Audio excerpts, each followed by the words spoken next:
Spider-Man 3.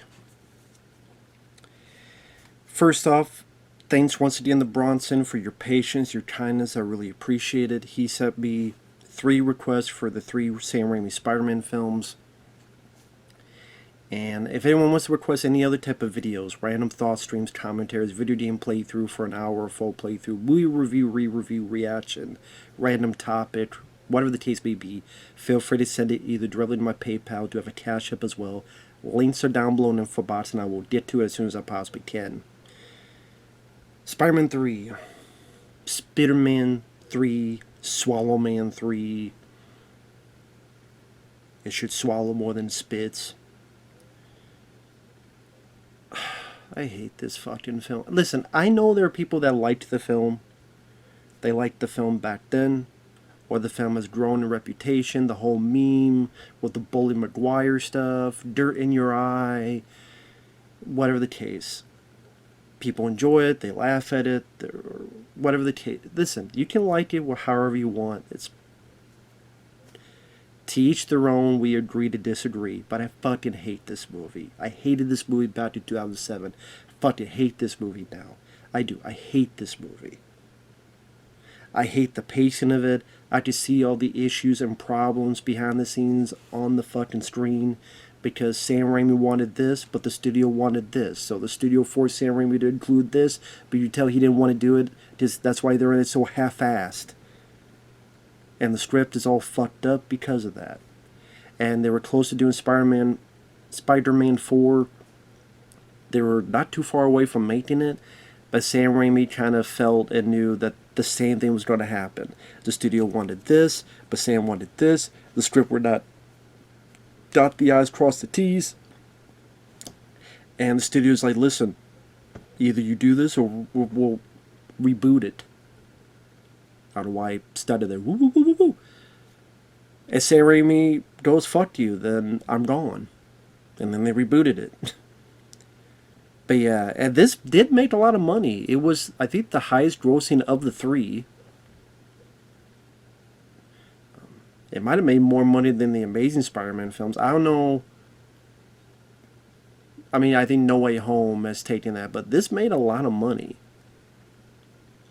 And yeah, I know there are fans. I don't like this film. I don't like the way they do Venom. I'm not a fan of the Venom trilogy that came out, but I think this is still a worse Venom. This is not Venom. It's Vino. Venom in name only, but it's not fucking... Yeah, Vino. That's what it should be called. Topher Grace plays Vino. Gwen Stacy forced in there, you could tell. I think that was... I could be wrong, but I think that's what a studio wanted him to include it. And you can tell because she doesn't fucking fit, and then she disappears. Like, she's nowhere in the third act or anything. The script, the shit that they pull out of their ass, you know, what? That's where they're going? What the fuck? Or stuff that's really convenient. The special effects at times, I thought, took a dip compared with the second film.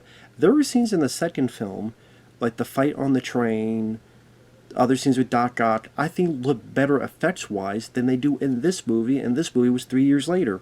The fight that Peter Parker and Harry have in the air while they're in their regular clothes looks awful to me. It looks like CGI bullshit, like awful CG bullshit.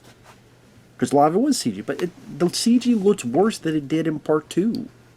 I don't understand that. Unless, again, there was some kind of bullshit shenanigans behind the scenes going on with that. And the amount of things just happen for convenience. And of course, the worst one to me, so it's the fucking longest one. At least of these 3.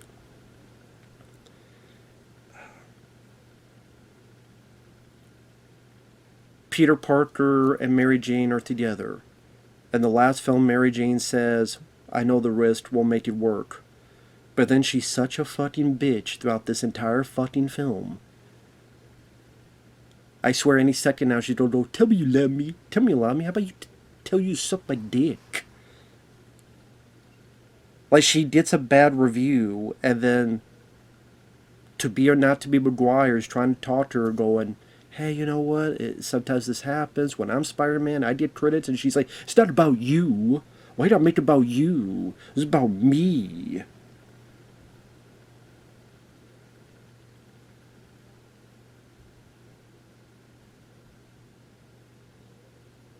Pretty much she's saying just ignore the haters, and she's like, but you need to understand how I feel.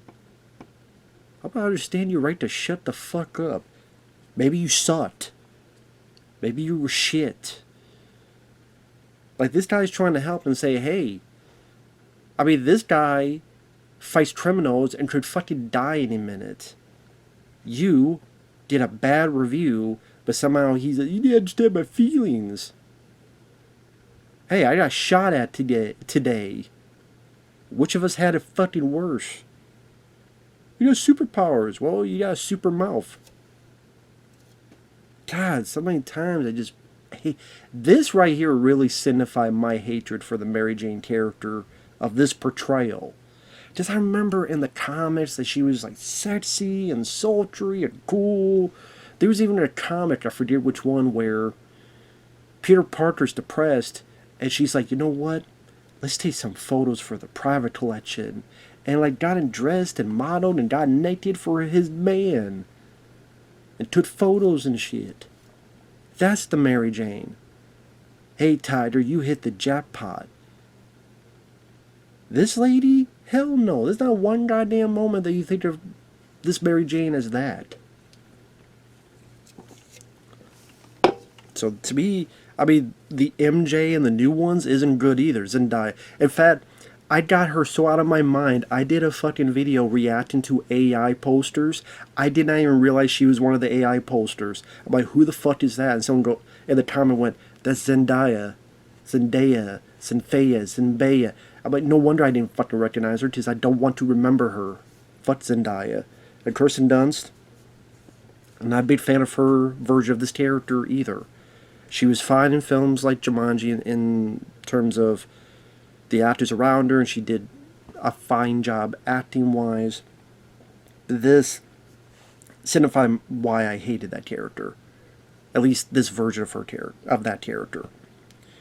And the convenience shit, like the two of them are out in a park at a web he made.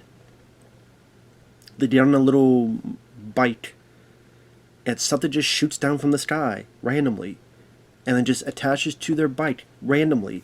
How fucking convenient that they're in the right spot, the right time for this one thing to fucking come, and this one thing, at least in the fucking cartoon, you had J. Jonah Jameson's son, the astronaut, land, something they were looking at on the moon or wherever the case, and then Spider-Man's there to help. Makes sense why he's there. He's there to help. I was like, what the hell is this stuff on me? Obviously, they could not do the Secret Wars. I don't know if they'll do that for the new Secret Wars movie. Well, the upcoming Secret Wars movie. I don't know if they'll do that. And introduce Venom. Eventually, I think they would have to. I don't give a shit, but I would think they would have to, but... The cartoon gave you it, but no, we don't want to do that, because Sam Raimi did not want Venom in this movie. Sam Raimi, I don't know if he hates the character, but okay, when you look at Sam Raimi and his first two Spider-Man films, he likes the Silver Age. He likes that early era of Spider-Man. You can tell by the way Peter Parker acts, the way the other people act, the way they talk, almost like that 50s, like 60s, something about the vibe of it. I always joke that Peter Parker's like Opie Taylor, the little kid Ron Howard from the Andy Griffith Show. And then Aunt May is like Aunt B. Hey, Aunt May, Aunt B, are my pies ready? Golly gee. That's what comes off with, I think, on purpose, because Sam Raimi prefers that era. Now, I liked some of those comics, but the era of comics I grew up with Spider-Man was technically the 90s.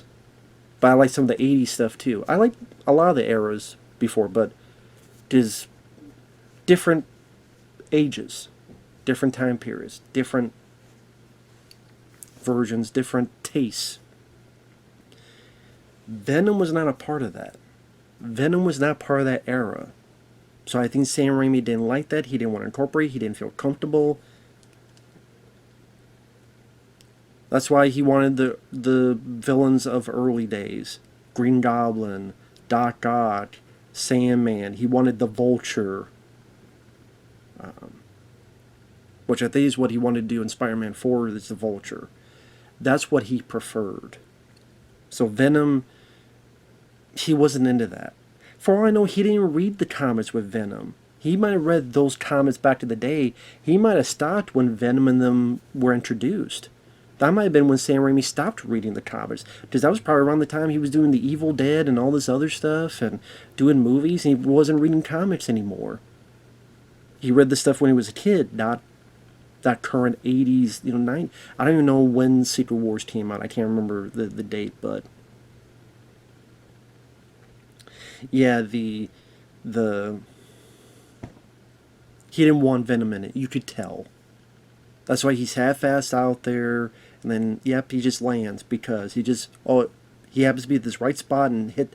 And by the way, then the symbiote is forgotten for like a good chunk of time. Because the symbiote hits the bike, and you would assume, like, got into his room. But then you have all the stuff with Thomas Haden Church. And how he's running, and he randomly falls into a fucking, whatever the fuck that was he was in, that made him turn to the Sandman. Apparently there's just one little gate that a toddler could climb over. And then there's no security cameras, there's no security guards, there's no safety measures.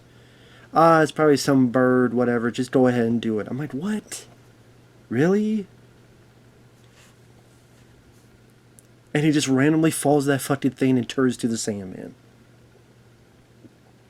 Just stumbles through that test site. You have the whole fight between Peter and Harry. And I thought that fight went over too long. It looked fucking awful. It looked like CG garbage. And I'm like, this looks fucking ugly. And Peter Parker's trying to get his ring that he wants to give to Mary because he wants to propose to her. I think it's the ring that he got from Aunt May. And I hate that scene. I think it looks like dog shit. It visually looks like dog shit to me. Then he does the clothesline thing. Harry falls down. And conveniently he gets amnesia. Like it's the fucking Yun and the Wrestlers. As the spider turns. Guiding bite.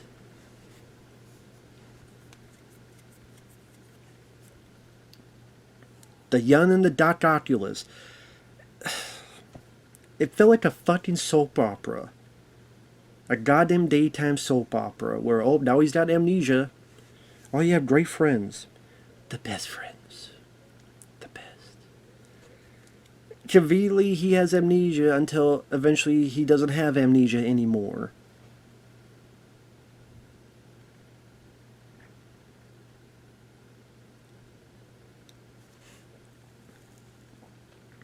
And then again, where's the symbiote?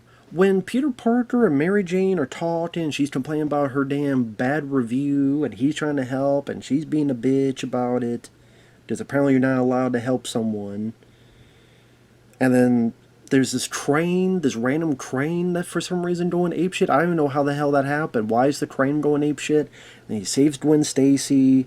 Just for some reason Gwen Stacy's gotta be in this, even though she really didn't fucking do anything for the rest of the story. Topher Grace is in there as Eddie Brock. Topher Grace and Gwen are going out. Which, by the way, you think that'd be important that Gwen Stacy is going out with Eddie Brock? Nothing comes of that.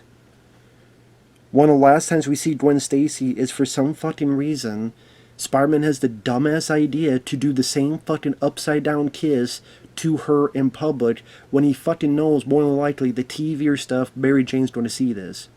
Oh, you're going out with someone that you want to fucking marry, but I guess I'm gonna go kiss some other random girls and they're gonna film me because it's out there in fucking public. What were you, like, and Peter Parker's supposed to be a smart guy? That's a dumb fuck thing to do. It's a dumb shit thing to, and that seems like one of the last times we see Gwen Stacy. I don't even, she might have been in the rest of the movie. I don't fucking remember her in the rest of the goddamn movie. I really don't. I don't fucking remember her. And then he has to fight with the Sandman the first time. He's trying to get into the French restaurant, and Bruce Campbell, well, he does. And then this, I like Bruce Campbell. I liked his cameos in the first two. I did not like this cameo. I thought this cameo, him and his fate, the French accent, I thought this was a bit too far with the cameo stuff with Bruce. I mean, at this point, just give him an actual good, substantial role. Stop giving him these bullshit fucking roles, Sam. Bruce Campbell can handle it. Bruce Campbell can pull it off. You should have cast him as like Mysterio or something. And that would have worked out. And that actually would have fit with your Silver Age of villains. Or some other role. Like, why you give him these bullshit roles? Like, this was a lame fucking cameo for Bruce Campbell. I'm the French. I can't do a French, but I'm the French restaurant. I don't give a fuck. It was a stupid, awful, unfunny cameo. You wasted Bruce Campbell. That's a fucking offense on itself. So many of these stupid fucking things happening. The only thing I've liked so far in the timeline of this is I don't mind Thomas Haden Church as a Sandman. Some people don't like him. Some people don't think he fit. I didn't mind him. I liked him as an actor. He actually reminds me of a friend of mine, John, the Zero Cool. If you're watching, man. Thomas Haden Church, he and that's in a good way, reminds me of him. Voice, face-wise. Because I like Thomas Haden Church, so anytime I see him, I'm like, it's John, it's the Zero Cool. It's my friend. So I like him. And the Sandman powers are cool to see. I think the scene where he's got the thing with his daughter and he's trying to pick it up and he can't pick it up at first, and the score that's being done on that front, I liked. I don't think Danny Elfman did the score for this. Why do I keep thinking it was Christopher Young who did the score? I know I've been having internet issues, so I don't know if I'll be able to see. Yeah, it was Christopher Young. Okay. Oh, yeah, because he had issues with Sam Raimi, that's right. I don't know if it was Spider-Man 2 or if it was another movie, but he had issues with Sam Raimi, so it was like, fuck you, I'm not coming back. So yeah, it was Christopher Young. But like, that piece of music I didn't mind. And that scene I didn't mind. And the Sandman, the way it looked, and the action scenes, I thought... but there's, well, I guess 3 with the end. And the end is just this big cluster thing. The other 2 I liked more. That's the thing, most of the action scenes I didn't give a shit about. The 2 scenes he had was just him versus the Sandman, one with Spider-Man and the other with the symbiote. Those are really the only action scenes I gave a shit about.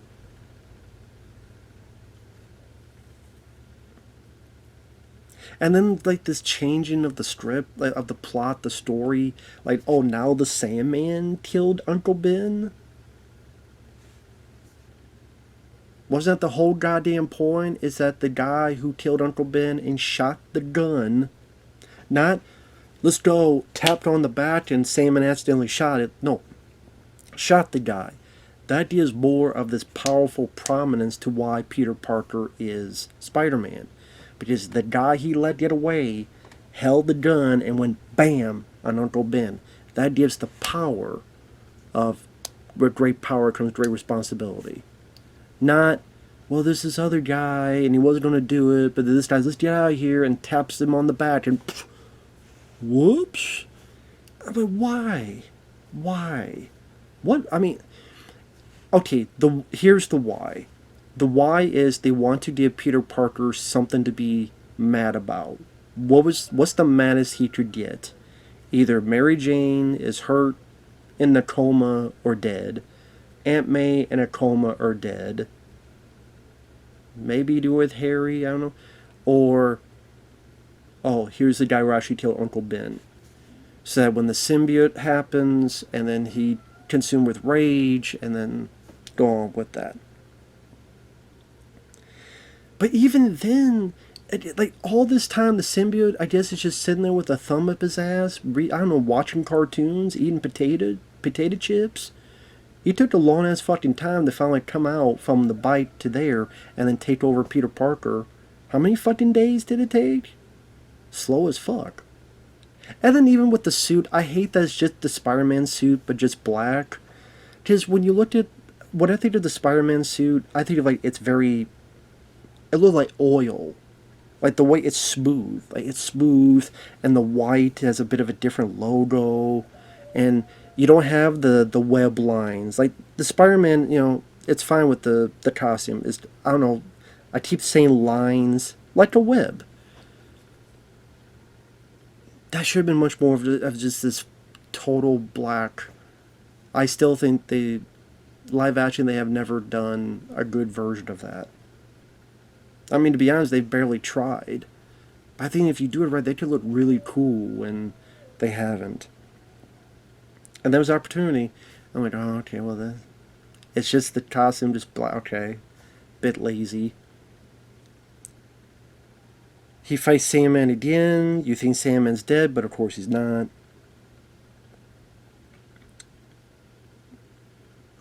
But then, that's the thing, if you want to go with... It's like Sam Raimi was trolling the studio. I'm sure his reasoning is, well, Peter Parker is awkward as a hero, or as Peter Parker, so even as bad, he would be awkward as well. So that's why he does the awkward dances. The awkward Saturday Night Fever wannabe walking down the sidewalk and thinking he's cool. The awkward this, the dancing outside the places or inside the club is because he's awkward, because Peter Parker is awkward. That's not what I think of when I think of that whole idea of the symbiote changing Peter Parker. To me, that's some really good storytelling that you could get a lot out of. A lot of mileage out of, a lot of pathos out of. And they treat it as a fucking joke. And people seem to like it. I don't know why. It was a total fucking joke. There was so much left on the table what you could get out of it psychologically.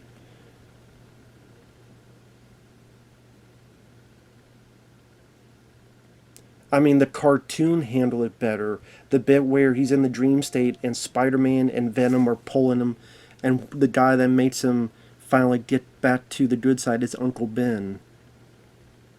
Which, that's the way he should have been used in the story. Not as, oh, by the way, he got killed by the Sandman. That was a waste of Cliff Robertson, who did a good job as Uncle Ben in the first one. He had an appearance in the second one, and he has an appearance here. But instead, it's, you'll get your wind when you fix this damn door, and somehow he got a new haircut, and he's more like emo, and don't put some dirt in your eye. Which I hate that line, because no disrespect to the guy, but there was a time that he would comment under my videos, and like every other fucking comment he would say, put some dirt in your eye. It had nothing to do with the video, it had nothing to do with the review, it had nothing to do with what I say. He would just randomly say this. And if you're watching, I mean no disrespect, but I will say that got a bit annoying when you kept doing that after like the 15th time. Thankfully he did stop, so I'm not going to say his name, it's all good. But I will say for a while I'm like, Jesus Christ, dude, can you stop saying that fucking line? What does that have to do with what I'm talking about? What does that have to do with the review? But yeah, I'm just getting annoyed by it.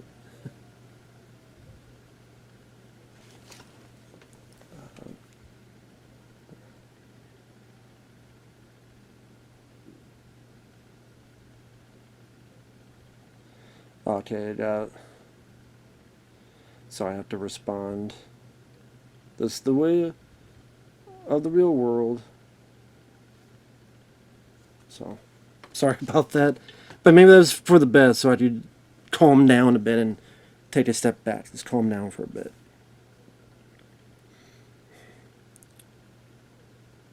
Fuck this goddamn emo Peter Parker shit. I know people like it, but not for me.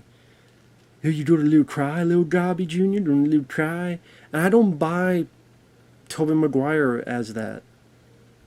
Now, I say that in the film Brothers, he did a good job if he wanted to tap into that, but he didn't. And this is just more of a more awkward, funny, goofy performance.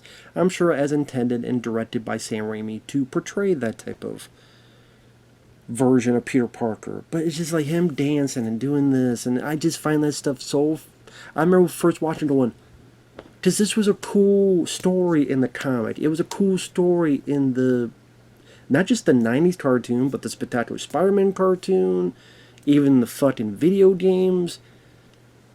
This was a cool aspect to the story, and they're treating it as a stupid fucking unfunny bullshit joke. And like, you're missing all this potential you have. You're wasting it. Whether because Sam Raimi got mad and pissed off and said maybe this was his fuck you to the studio. Which I kind of almost want to respect that. But for me, it was a detriment to the movie. Not to others, it became a big meme, Bully Maguire, and they laugh at it. I just don't give a shit.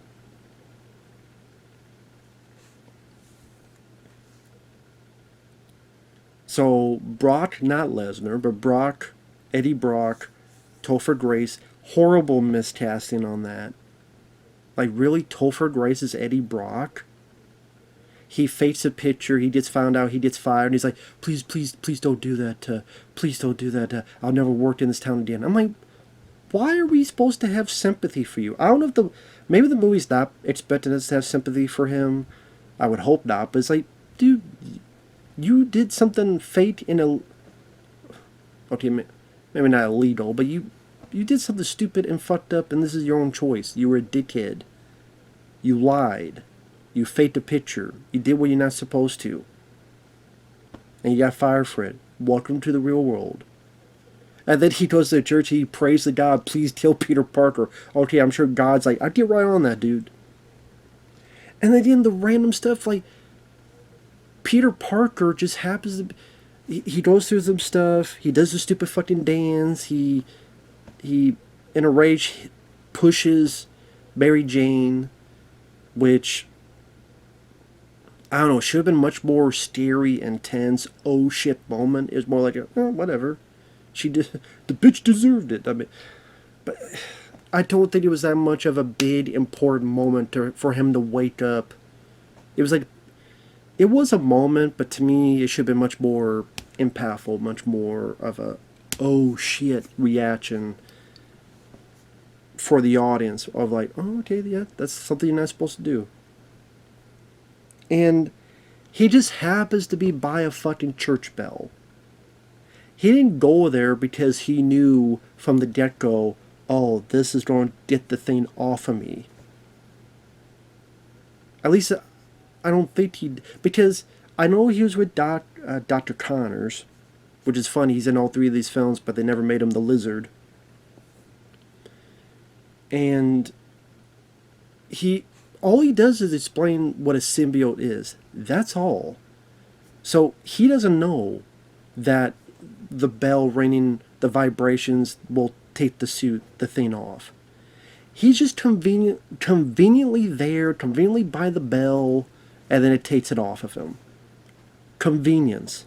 Because later on, when he's fighting it, that he remembers the bell and goes, that's what I need to do, and does the thing with the metal bars. So... think about all the fucking convenient, horrible writing bullshit that happens in this movie. The Sandman just happens to be in this fucking test place that no one bothered to make sure it was safe, had no protection, no security. They just happen to be in the fucking park while this thing lands and then gets on the bike and then waits 2 days, a fucking week before it decides to do something. I don't know what the fuck he was doing in its time. Maybe he went to the Statue of Liberty, took some fucking pictures, and came back. I don't know. Oh, when Peter Parker's depressed and he's thinking, yeah, this is a mistake, then he just happens to be by the fucking bell to take the shit off, which Eddie Brock just happens to be underneath, lands, and he becomes... I don't want to say... Vino. He's Vino.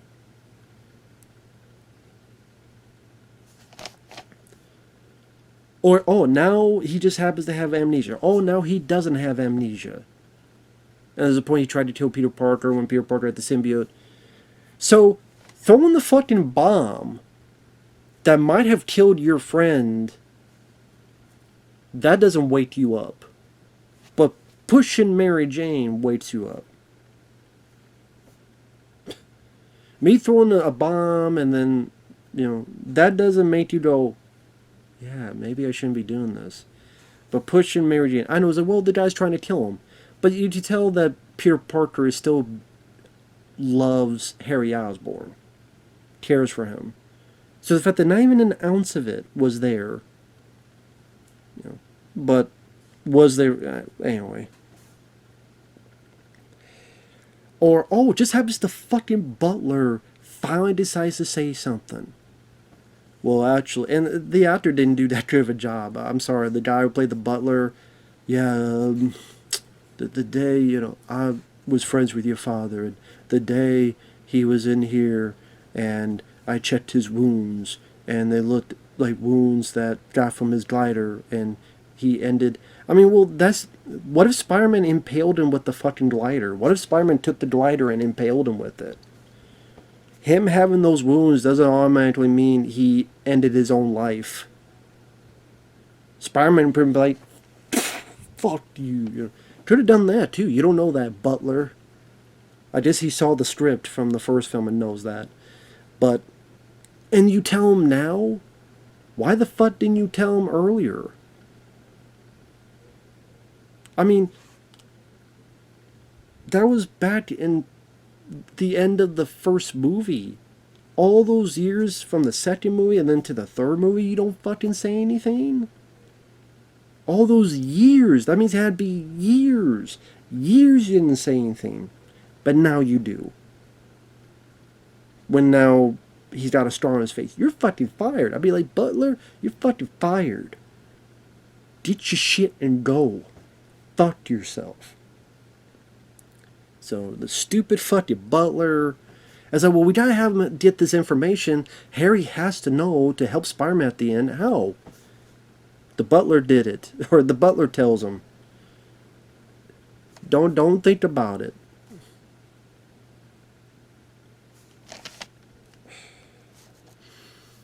And like the ending, like the whole Venom, he's a scrawny, chicken-legged, pussy-ass Venom.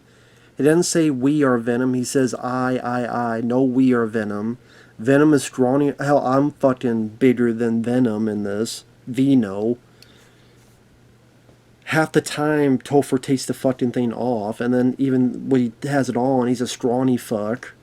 Nothing about him has the sense, the feeling, the power of Venom. I'll give the new Venom films, it looks like Venom. It sounds like Venom. Like, voice-wise. The tone. The cadence. I just think those were shitty films with shitty scripts, but look-wise, that did look like Venom. This, no. He's skinny, he's scrawny, he has no muscles. Again, I'm bigger than him. And just a waste of fucking space. Waste of a fucking villain. Again, there's a reason why of all the fucking villains in Sam Raimi, he's the one that didn't come back.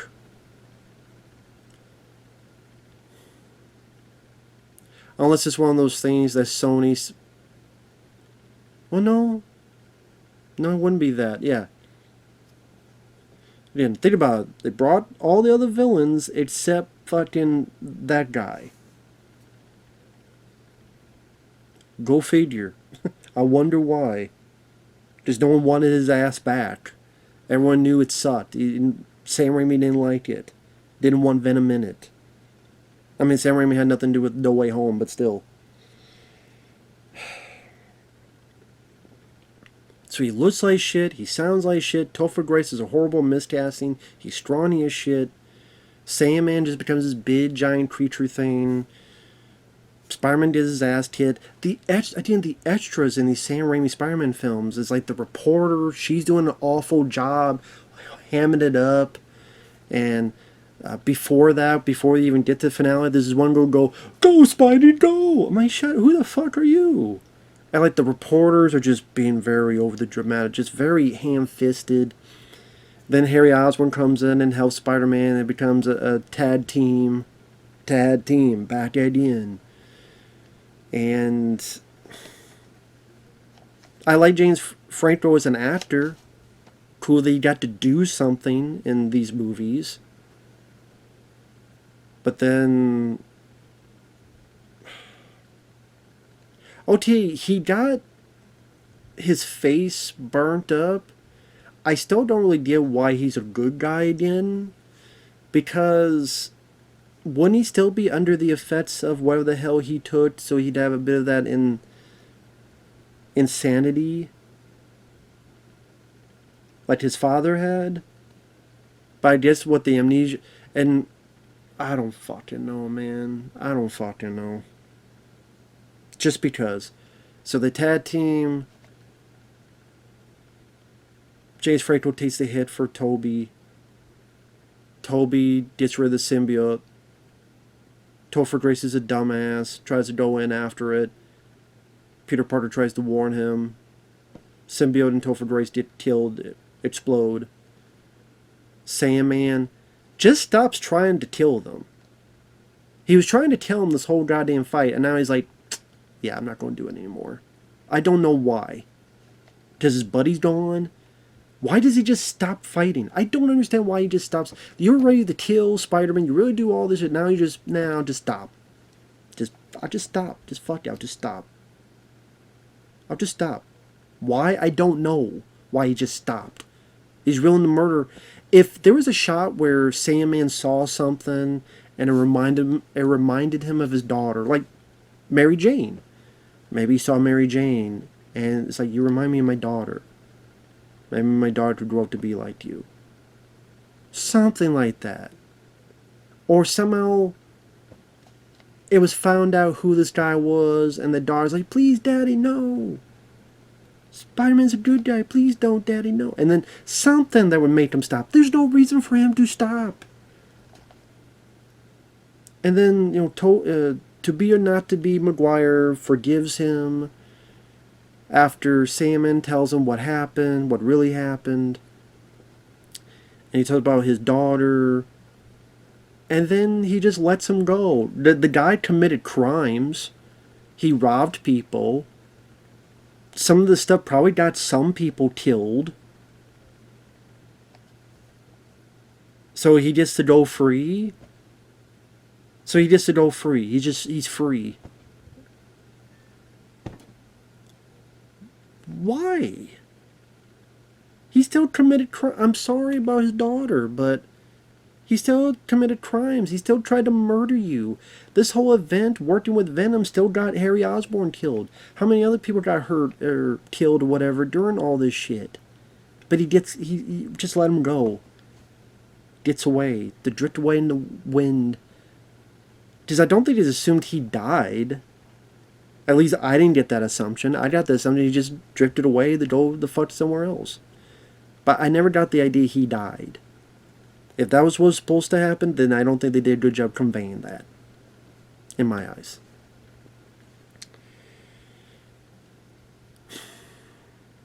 Gwen Stacy is nowhere to be found. I don't know what the fuck happened to her, that character.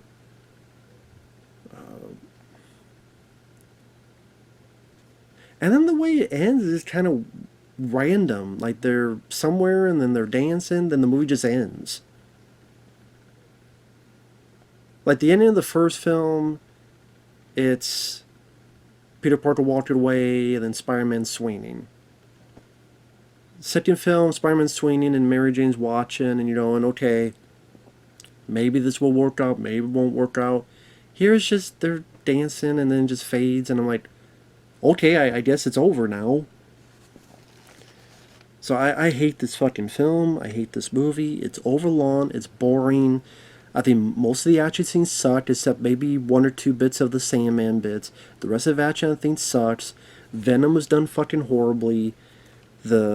All the issues with the script, the plot is obvious because you had two people fighting. You had the Sam Raimi and the studio fighting. Sam didn't want Venom. I would bet money he did not want Gwen Stacy. The studio did. So you have this clash, and that's why the script felt like it was a number of rewrites, and they didn't dot the I's and cross the T's. So that's convenient. That doesn't make sense. Why does that happen? That happens just because he has amnesia. Now he doesn't have. Now he blah blah blah. I still have the issues with Tobey Maguire and Kirsten Dunst that I had in the first two. And there you go. So with that said, I hate this fucking film. I hate this fucking movie. I think it fucking sucks. And I'm kind of done now. But thank you, Bronson, for the requests. Hope you enjoy them. Thanks for watching. Take care, everyone. And we will see you in the next video. Bye-bye for now.